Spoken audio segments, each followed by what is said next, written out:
ang parcel manan. Parcel. Anata. Ang patubo buo.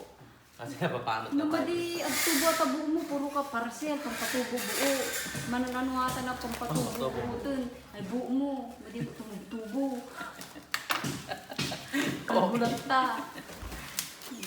Yung kalbuyaan. Ano ato yun, na ilan na tong binili mong ganito? Ano pa lang yan? Pang ngayon pa lang. Ngayon pa lang. Okay, try ko pa Pag lang. yan hindi tumubo, Ibig sabihin, ibig sabihin, panot na tayo.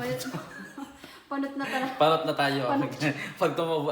Etong kaso ko na to pag to hindi laging legit talaga sa akin. Pag ito hindi tumubo yung buhok ko Panot dito. tsaka talaga. Oo, panot na talaga tayo guys. Pang ilan na yung parcel mo na ngayon? Pangalawa na, meron pa yung isa kanina yung shampoo. Pampatubo ng buhok na naman. Okay. Wala pang patubo yung buhok natin ngayon guys. Pag yung parcel mo na yan, hindi tumubo Hair yung grower buhok mo. kasi to.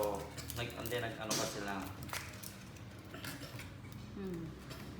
Oh, tingnan mo kung legit yan ah. Legit. Ito. Pag yan, hindi tumubo yung Meron buhok siya, eh. mo. Ay, Bagampay nung nabiyag pa kita. paano ba to? Tatanggal.